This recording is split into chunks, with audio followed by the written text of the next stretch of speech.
Hello everyone, Juxtaposition here. This video today will feature the Lieutenant Columbo, Peter Falk's portrayal of the scruffy, disheveled, brilliant detective for the Los Angeles Municipal Police Department, Part 3.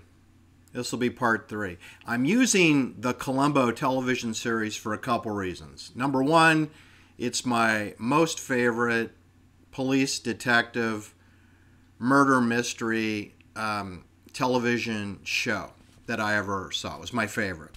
Number two is it's a CIA documentary, not on a whodunit.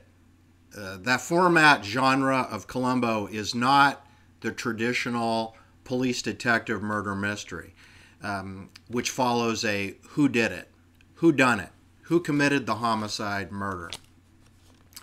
The Columbo concept, dynamic, juxtaposition, is to flip that, where the Act 1, they show you who the murderer is, their motivation, their means, and method of the murder.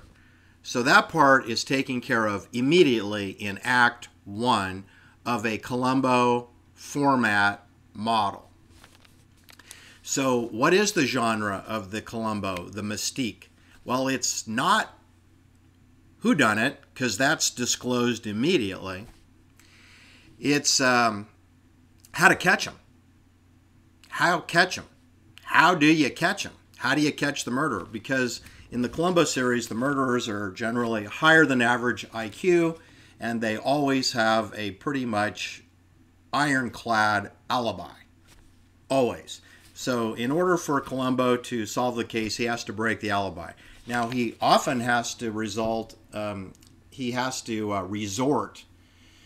to treachery, deceit, bluffing, and cajoling his suspects into making a mistake, to disclose more about the crime than was provable. In other words, he needs to get the suspect to re-incriminate himself further than he already was. All right, so that intrigued me because Columbo didn't fall for the potato in the tailpipe, which is what 99% of Americans who watch television, they fall for the potato in the tailpipe. And no offense, at least 90% of the 99 are dumber than a box of hammers, so they're going to fall for anything in the tailpipe.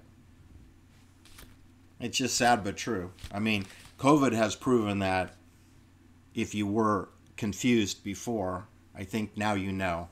So if you see people wearing face diapers, driving around in their car by themselves alone, or ignoring the chemtrails that are over their head and refusing to look up even though they like to shoot ducks, but I guess they eat sandwiches in between killing ducks. And I am assuming you do need to look up at the sky when you want to kill a bird, right? Don't you have to look at the sky? In which case you're going to be looking at some aluminum oxide, lithium, barium chemtrails. If you live in my zip code, you're going to see those every day. They have different patterns. There's the traditional linear pattern, but we've got parabolic patterns too. They've got different recipes. They have different mechanisms of delivery. They have different stop-start nozzle turning on, turning off. So it's not just a one-shop method. It's to keep everybody a little bit confused. So you see these man-made chemtrail clouds thinking that they're organic. No, they're not. Blue sky was organic. All right, so what I wanted to tell you is, of course, if you tuned into my Part 1 and Part 2 regarding Peter Falk's portrayal of Columbo, I mean, it's a tutorial on CIA 101. Peter Falk was CIA all the way from an early age. He was indoctrinated. He was born in the Bronx. And if you've been following generally all my videos, you'll know that the Bronx, New York, is a hotspot. It is a super high concentration of CIA, clandestine service, spooks. That's where they go to recruit spooks. And I'll just throw out some names of people who were born and raised in the Bronx. Sidney Gottlieb.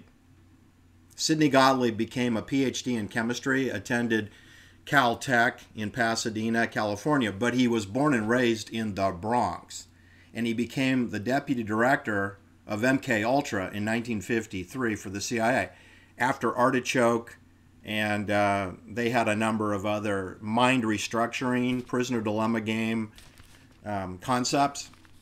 Prisoner dilemma game and MK Ultra, Phoenix, Gladio, terrorism, they're all very much from the same cookie cutter pan. They're all integrated. They're all integrations. There are many aspects within the MK Ultra. There's the psychological terrorism. There's actual terrorism where things get blown up, buildings are destroyed, people are murdered, sometimes brutally by NATO bayonets, sometimes mysteriously through a heart attack or a stroke or acute barbiturate poisoning. Obviously, it was a suicide, or perhaps they were garroted, and that's a classic suicide, right? Don't make me give out the names. There's a lot of names associated with murder called garroted, called suicide, called overdose, called heroin overdose, Janis Joplin, John Belushi, blah, blah, blah, blah, blah, murder most foul. But anyway, Columbo, a.k.a. Peter Falk, who made Columbo inextricably linked with his own persona, he came out of the Bronx, which is where Sidney Gottlieb, who brought us MK Ultra for the 1950s, 60s, and 70s, Sidney Gottlieb. And guess who else came out of the Bronx? Don Valentine, who founded Sequoia Capital, which brought you FTX, and Sam Bankman-Fried, who's no longer free. He's fried. French fried. He came out of Fordham University in the Bronx. Don Valentine brought you Doug Leone, who came out of Mount Vernon, New York. And he also attended Cornell, Columbia University, and Sloan Business School at MIT. You know, that was home to Noam Chomsky for decades. Noam Chomsky came out of Philadelphia, University of Pennsylvania, Philadelphia, and became a applied linguistics talking head for the CIA for decades, using MIT as his platform for his poppycock applied linguistics, weaponized vocabulary words to misdirect you away from the truth. That's what he is. It's what he was. That's all Noam Chomsky was. A Jewish boy from Philadelphia involved with liar, liar, pants on fire, which is what I call applied linguistics. Well, guess what? That's where the creators who adapted the police detective of Peter Falk's Columbo, they came out of Philadelphia, Pennsylvania also. And when they were doing magic tricks in junior high school, I'm talking about Richard Levinson, a Jewish boy from Philadelphia. I'm talking about William Link, a Jewish boy from Philadelphia.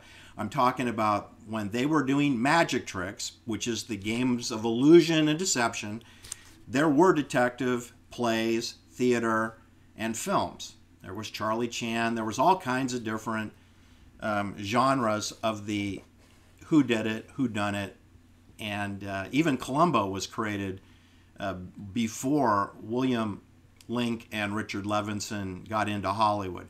They got into Hollywood by traveling over to New York, and then they were plugged into Connections, the network that took them to Hollywood. That's what I want to talk about. Think in terms of, I've done videos on the network. I'm talking about there's a superstructure apparatus for everything. And, you know, examples of the anchored buoys for the network would be Harvard University, MIT, Princeton, Yale, Columbia University, and then out in the West Coast, we have Stanford University, University of California, Berkeley, University of California Systems, which would include Davis, which would include UCLA, Los Angeles, which would include UC Santa Cruz, which would include, of course, UC San Francisco, which is in close proximity to Jesuit University San Francisco, St. Ignatius de Loyola High School, Lone Mountain Campus for Women, St. Agnes Parochial Elementary School is all walking distance to University of California, San Francisco, which is part of the public school system.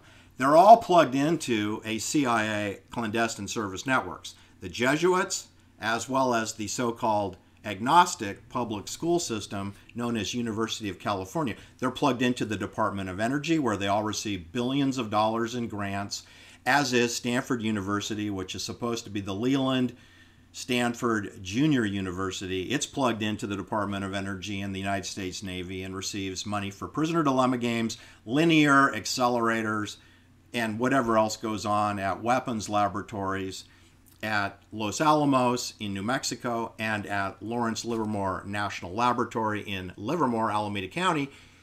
There are many subcontract components for activities that are performed at a University of California San Diego campus or a UCLA campus or the UC San Francisco campus or the Lawrence Science Hall in Berkeley or at Davis or at Stanford University or at University of San Francisco. All of these universities receive federal funding in the form of grants.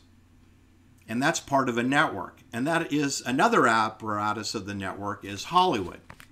And so what came out of the Bronx is, the best examples is Sidney Gottlieb. He went into chemical engineering in California at Caltech, but then became the head of a psychological warfare program known as MKUltra. And he came out of the Bronx. Sidney Gottlieb, check it out. He's a very famous, infamous name. Very evil. He's a Jewish man from the Bronx. Then we have Don Valentine. He's a Jewish, well, I suspect he's a Jewish man from the Bronx who attended a Roman Catholic Jesuit university, Fordham University, as did Andrew Cuomo, as did Chris Cuomo, fake talking head, fake governor of New York, Andrew Cuomo, and don't forget Albert Laverne, a medical doctor, MKUltra psychiatrist, was a lecturer and professor at Fordham University, and he's very Jewish. And he had a 5,000 square foot home in Yonkers, and he had a 13 exam room office in Manhattan, and he had privileges at Bellevue State Hospital, and he poached students at Fordham, including a young Ann Kernan, who he gave electric shock treatments to, and Ann Kernan murdered Dr. Laverne's wife in Manhattan, in East Manhattan, in the lobby of his apartment building, in a really nice apartment. And he took a student from Fordham University, brainwashed and restructured her into murdering his own wife. It's a true story. That's in close proximity to where Frank Olson got tossed off the 11th floor of the Stratford Hotel before he got his electroshock treatments, because he was going to quit the bioweapons laboratory over there at where Dr. Anthony Fauci has privileges in Maryland, Fort Detrick, Maryland, Fort Detrick, bioweapons lab. It's underground. It's where Frank Olson worked until he was thrown 11 stories to his death. Similar to Art Linklater's youngest daughter, Diane, thrown to her death at 1211 North Horn Avenue in West Hollywood. That's important. I'm going to circle back to that address in a moment. But anyway, what I want to tell you is we have CIA operatives Albert Laverne and Sidney Gottlieb. One's a PhD in chemistry, Sidney Gottlieb. One is a medical doctor of psychiatry. Then we have Dr. Louis Jolion West Rosenberg, who's from Brooklyn. So that's Brooklyn. And he's a medical doctor psychiatrist for MKUltra. Those are three Jewish doctors out of the Bronx or Brooklyn, or who work in the Bronx. In the case of Albert Laverne, he was a professor at Fordham. And they all went into the mind control, mind restructuring business for CIA, and worked at Haight-Ashbury, worked with Jim Jones in the People's Temple. They worked with Jack Ruby, whose real name is Jacob Rubenstein. It's a Jewish man who was last injected by Louis Jolion West and died before he could do an appeal to his murder trial. So I'm telling you is that that's one network for going into psychiatry, restructuring people's brains. Another network is private banking. That would be Jerome Kohlberg from New Rochelle, New York. That would be Doug Leone from Mount Vernon, New York. That would be Don Valentine from the Bronx.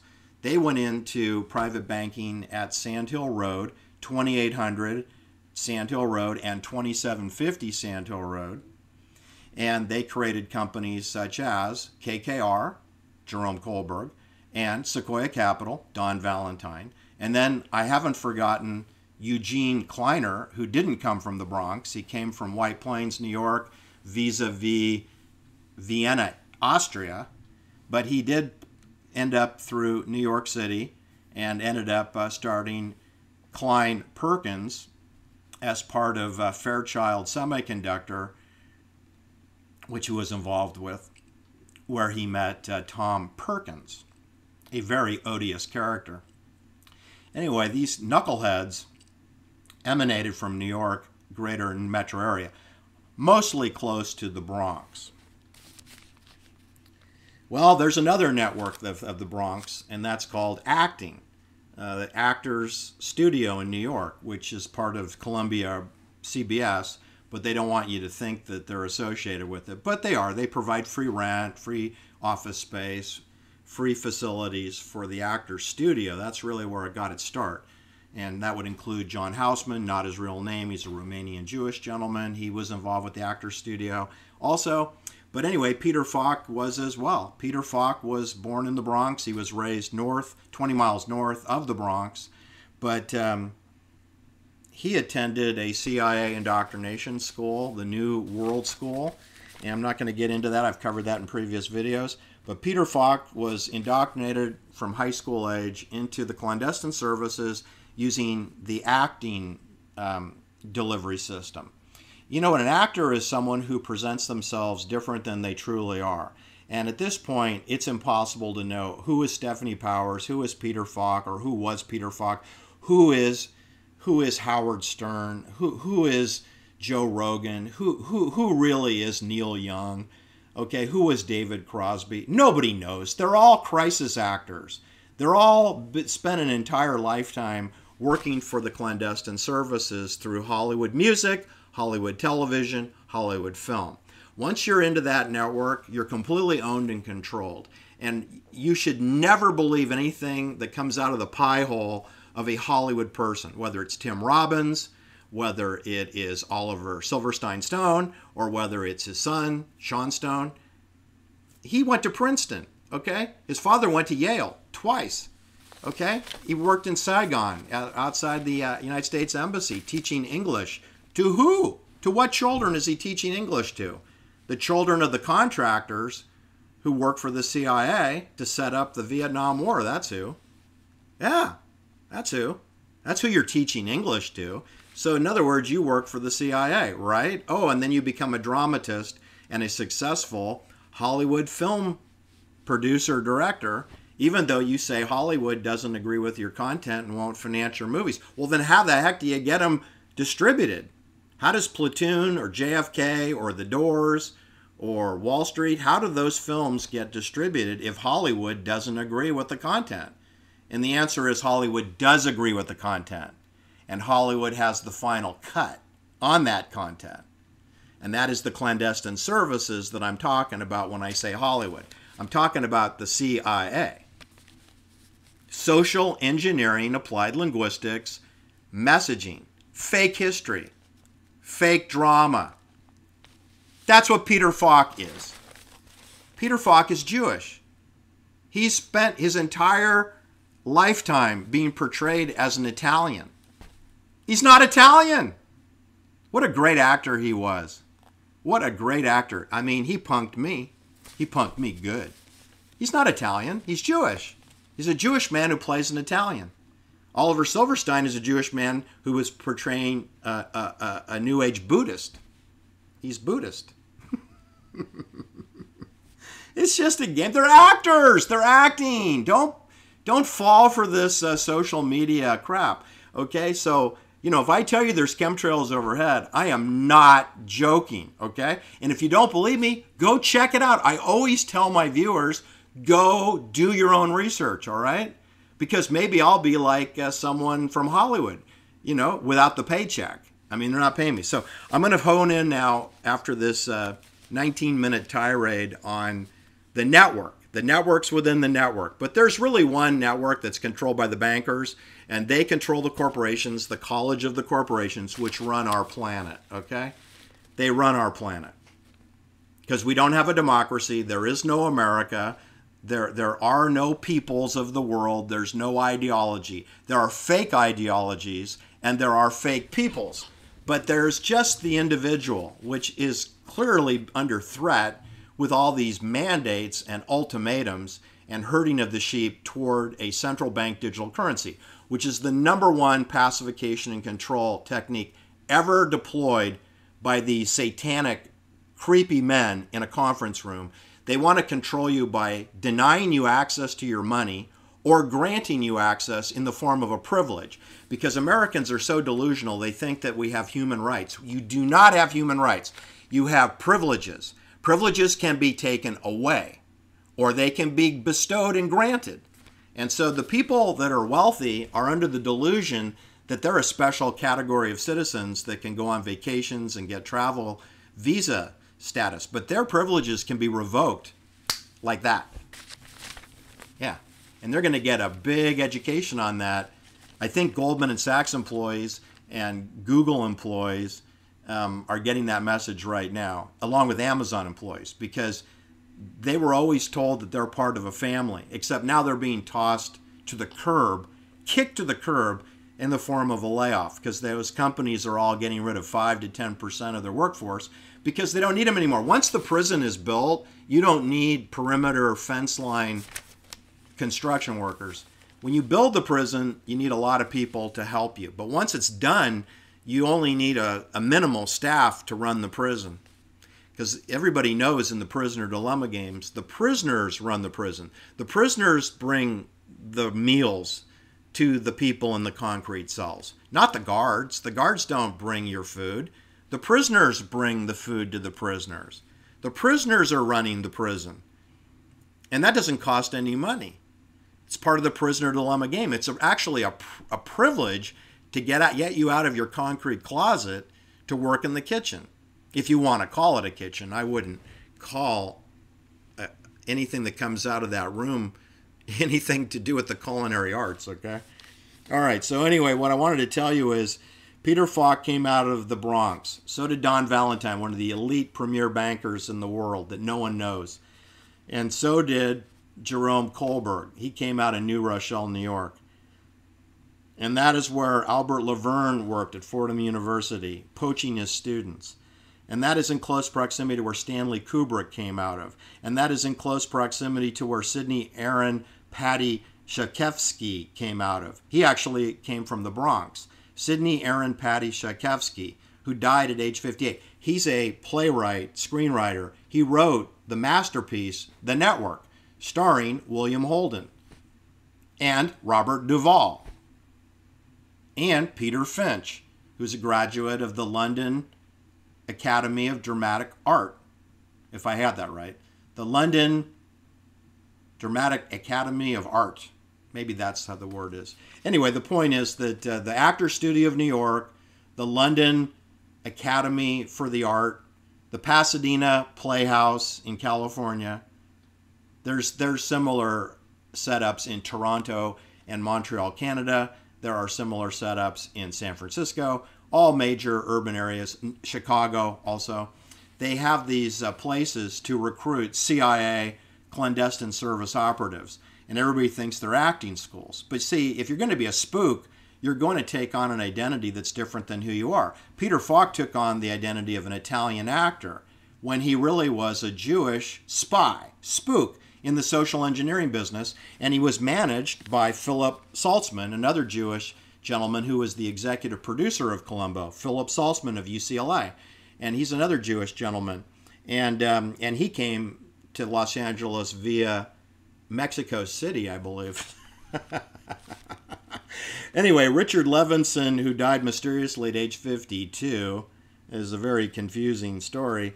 He and William Link adapted the concept of the Columbo detective, which they borrowed or stole from other people who created detectives in playhouses from New York to San Francisco. They were the creators, but they were not in charge, okay? And that's what I want you to realize, that in the network, none of the people whose names you know are in charge. Even when I say Sidney Gottlieb, or if I say Don Valentine, an elite private banker, they're not in charge. They're told what to do. They're given marching orders. And if they don't follow orders, people die. It could be their children that die, or it could be them that die. In the case of Richard Levinson, he died of a heart attack at age 52. I'm going to call that probable murder. Probable murder. Anyway, what I wanted to tell you is there are 3 episodes of Columbo I'm going to focus on real quick. The first one, which was the pilot, which they called Prescription Murder, starring Gene Barry, who was a psychiatrist. He was a medical doctor, psychiatrist. And he takes a Hollywood actress, a beautiful young, in her early 20s actress, and he restructures her brain into helping him build an alibi for murdering his wife. And they live in a high-rise luxury hotel apartment building on Wilshire Boulevard in Beverly Hills area. But the final scene of the movie is featured at 1635 Woods Drive in West Hollywood, which is in Laurel Canyon. It's up on the hill above Sunset Boulevard. 1635 Woods Drive. Google it. It's also known as the Stall House. It's a clandestine service house. That's why Hollywood uses that house. That house was also used with Jack Cassidy in Murder by the Book, which was my other very favorite Columbo, where Jack Cassidy played a fake author. Fake author. Everyone thought he was an author, but he didn't do any of the writing. That's a CIA theme, right? We have Lawrence Schiller. He's a fake author. We have John Dunn and Dominic Dunn and Joanne Didion. They're all fake authors. They write fictional stories presented as nonfiction. They're fake authors. Fake authors are very important in the clandestine services. We have hundreds of fake authors. We have Helter Skelter, which was written by fake author Kurt Gentry. But everybody thinks Vincent Bugliosi wrote the book. No, it was written by CIA author Kurt Gentry, who also wrote Operation Overflight to cover up the Gary Powers fake shoot down, because he wasn't shot down by the evil Russians. And he wrote The Second in Command, which is a cover-up on the United States Navy intelligence of the capture of the USS Pueblo off of Korea, North Korean coastline. Kurt Gentry wrote those 2 books. Then he wrote Helter Skelter, which is a mendacity that had to do with the Charles Miles Maddox renamed Charlie Manson as a cult leader of a family who murdered Sharon Tate. It's completely false. There's like nothing in that book that's correct. They didn't even get the addresses correct. But anyway, Charlie Manson was not involved in the murder of Sharon Tate. Neither was Charlie Watson. He wasn't involved either. Neither was Leslie Van Houten. And all the governors of California always deny and override the recommendation of the California Parole Board because it's a political CIA clandestine thing. They want to keep those people in prison for life because they want to keep the lie alive. Because it is a lie. It's a total lie. And they're sacrificing those people to promote a psychological terrorist attack against your brain. So the lie goes on. Then we have this address, which you can Google. The home has been leveled and razed and torn down. 1441, 1441 Angelo Drive. It's also known as the Enchanted Hillside or the Enchanted Hill. It's featured in the Columbo episode. My most favorite, is Identity Crisis, which was directed and acted with Patrick McGowan. And his beautiful clandestine service home with a helicopter pad was at 1441 Angelo Drive. Won't be a surprise for my viewers and subscribers to know that is directly above the Sharon Tate, Abigail Folger murder scene. It's about a half a mile up the hill from there. It's not immediately above, but it's walking distance above. It's on a steep hillside, so it would be a hike, because it's uphill. But anyway, that property is owned by Paul Allen's Land Trust today.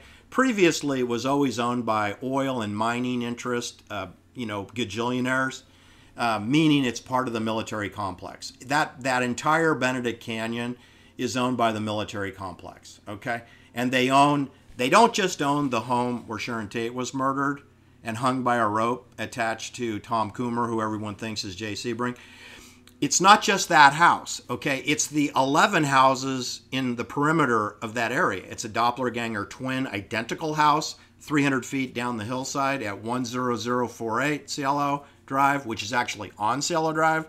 It's 10106 Sunbrook Drive. It's 10100 Sunbrook Drive. It's It's 1212 Angelo Drive, which is on Sunbrook Drive. That's confusing, don't you think? If you wanted to go find 1212 Angelo Drive, don't you think it'd be on Angelo Drive? No, no, no. You have to go to Sunbrook Drive and then go up a driveway. I believe it's 10105.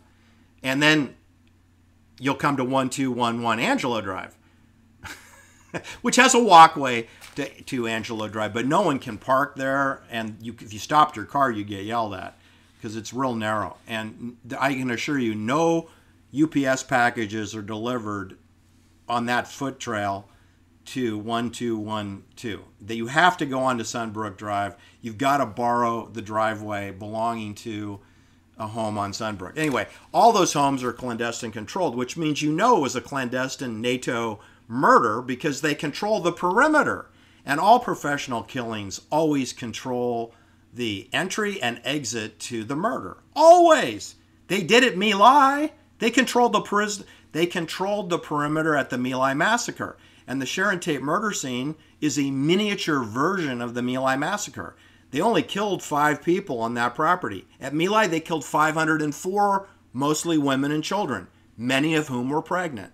But don't you see how much easier it would be to commit that murder in Benedict Canyon when you have the victims are all surrounded? There's nowhere to go. Everywhere you go, you'll be met with a working end of an M7 bayonet. It's the same story at Lino LaBianca's home. He was surrounded also on all sides, 360 degrees. So what I wanted to tell you is the first episode of Columbo, the pilot, Prescription Murder, features this beautiful view home on the hillside looking out. Now, it's on the side of a cliff, so it's not a practical home to live in, but it is spectacular for filming Columbo episodes because it gives you this great backdrop of Century City and Santa Monica in the distance and Culver City also. Anyway, and that address again is 1635 Woods Drive. And that is where Columbo, matched wits and outsmarted the psychiatrist who called Columbo deceitful and deceptive, that he placed people as fools by his wardrobe and his raincoat in Los Angeles when it never rains. His, I think Suzanne Plachette referred to the Columbo character as not everybody wants to look like an unmade bed, which is what referenced Columbo's wardrobe. He appeared to be an unmade bed. That was a good line from Suzanne Plachette, another Jewish actress in Hollywood. It's like Stephanie Powers, not her real name. Girlfriend, 28 years younger than William Holden, and was not present during his murder. But that's what I want to tell you about, because one of the episodes of Columbo is that identity crisis where the Patrick McGoohan character hits A.J. Henderson over the head with a tire iron underneath the Santa Monica Pier in 1975, in November 1975. He hits him with a tire iron twice, in the front of the head and then on the back of it. And that's how Columbo, that's what got him on to suspecting that it was a murder and not a robbery, was that the killer had to know the victim. Otherwise, he wouldn't be able to conk him on the front of the head. He could only conk him on... If you didn't know the person, you'd have to hit him in the back of the head. But the first hit was to the front of the head. And it was underneath the Santa Monica Pier, which is walking distance to the William Holden murder scene, which occurred 6 years later in November, probably around the 16th, 17th, or 18th of November, 1981. 6 years after the Columbo identity crisis, we have a tire iron, looks like a tire iron or baseball bat, hit William Holden in the head, walking distance from where the Leslie Nielsen character, A.J. Henderson, got conked in the head at the Santa Monica Pier. So that's Columbo showing you a homicide involving a blunt force instrument to the head 6 years before there was a blunt force injury to William Holden's head. William Holden, that we all love, not his real name. Where did he come from? He came from the Pasadena Playhouse. Let me give you a list of names of people within the network of Hollywood who came from the Pasadena Playhouse, because you'll be quite amazed, because that's how easy it is. This network is not complicated. For banking, for clandestine services, they use the same universities: Stanford, Berkeley, UCLA, Harvard, Yale, Princeton, Columbia University, MIT. If you know anyone that went to any of those schools, they went through this network. They may or may not have been chosen, but they went to this network. But if you want to go into acting, you just go to the New York Actors Studio, or you go to the Pasadena Playhouse. Leonard Nimoy, a Jewish man from Boston, Massachusetts, partnered with William Shatner, a Jewish man from Montreal, Canada. Anyway, Leonard Nimoy went to the Pasadena Playhouse, which is in close proximity to where Sidney Gottlieb got his PhD in chemistry. And it's also right there where we had the Jack Parsons Lab, or also known as the Jet Propulsion Lab, Jack Parsons Lab. Remember acronyms? JPL, Jack Parsons Lab, Jet Propulsion Lab. Do you see what I'm saying? Anyway, Leonard Nimoy went to the Pasadena Playhouse, as did Werner Kemperer, who was Colonel Klink in Hogan's Heroes with Bob Crane. Carolyn Jones, who we all love from the Addams Family, and she did an Elvis Presley film. Carolyn Jones, she was from Texas originally. I really love Carolyn Jones. She died kind of young. Jean Arthur went to the Pasadena Playhouse. It's the who's who, people. This is where Barbara Rush went. This is where Joan Valerie went. This is where Tyrone Power, Al Pacino spent time at the Actors Playhouse. Gig Young, whose real name was Brian Barr, he went to the Pasadena Playhouse. This is where William Holden was discovered, quote unquote, discovered. All these people were discovered at the Pasadena Playhouse. Ed Asner, remember Ed Asner when the 9/11 happened and he started speaking about 9/11? We're not getting all the facts. Gee, no kidding, Ed? Really? Lee J. Cobb, who was being considered for the Columbo character. First it was Bing Crosby, and then it was C.J. Cobb, who had a conflict, and then it was Peter Falk. Peter Falk was not the number 1 choice. He was the number 3 choice. Anyway, Lee J. Cobb went to the Pasadena Playhouse for acting training, which is a CIA training facility. Jamie Farr, you may remember from MASH, Jamie Farr, Francis D., Henry Darrow, Max Hodge, John Ritter. It's hard. I never cared for his work. John Ritter. Three's Company or whatever that stupid show was. Ben Murphy, George Nader, Sally Struthers, remember her with Meathead? She starred in that television sitcomedy. I can't remember the name, with Meathead, who went on to be a big Hollywood director, producer with Ron Howard, right? Can't even think of his name. Another Jewish man that's made it big in Hollywood. Archie Bunker. Yeah. Sally Struthers was the daughter of Archie Bunker. She went to the Pasadena Playhouse. All right, I think you're getting the picture here, is that this is where the CIA goes to recruit people to work in clandestine services. They get them from these acting studios. Got it? Good. So, wanted to tell you that this home where Gene Barry and Peter Falk have it out in the pilot, Prescription Murder, later Jack Cassidy uses that house as his home in Murder by the Book, where he plays the fake author, at 1635 Woods Drive. Well, down the hill, walking distance, is where Jack Cassidy was actually murdered. I believe he was murdered at age 49 in 1976, around then. And he was murdered at 1211 La Cienega Avenue. And of course, don't forget that Art Linklater's daughter was murdered at 1211 North Horn Avenue, which is about 3 to 4 blocks away from where Jack Cassidy was killed, which is right down the hill from this Columbo movie site house 1635 Woods Avenue.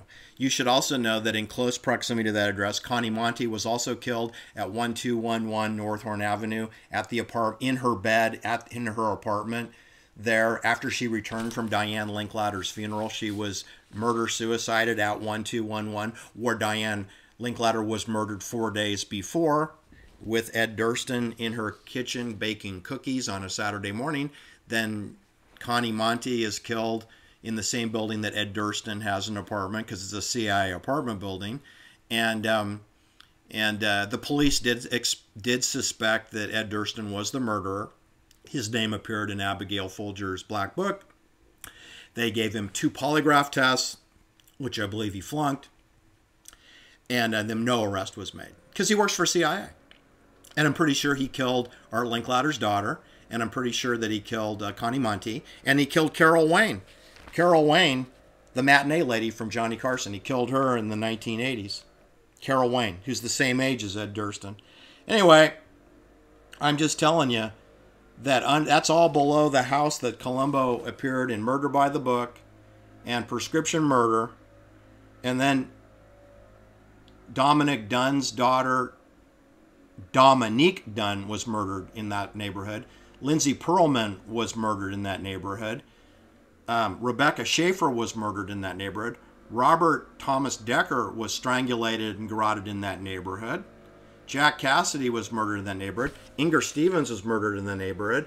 Art Linklater's son-in-law at age 33, John Dwyer, he was murdered in that neighborhood. I'm sure I'm leaving things out. That's 7 murders, all walking distance from where the Columbo filmed a minimum of 2 episodes. I think they did the Leonard Nimoy episode also. I think that was Leonard Nimoy's house as a doctor. Remember the heart surgeon, the cardiovascular surgeon, who was using the wrong type of sutures, right? Anyway, then in the other house where Patrick McGowan lived at 1441 Angelo Drive, that's above the Sharon Tate murder scene, right? And that is owned by the Paul Allen Land Trust to this day. And of course, that's in close proximity, walking distance to where 5 people were murdered at Cielo Drive, right?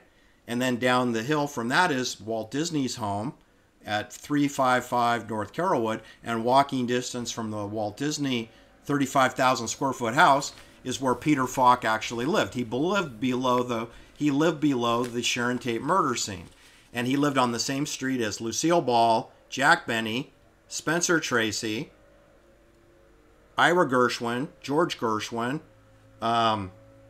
Lionel Barrymore, who was Mr. Potter from Bedford Falls, Pottersville, the evil banker, Lionel Barrymore, who's the great-grandfather to the Barrymore girl that's having all these issues.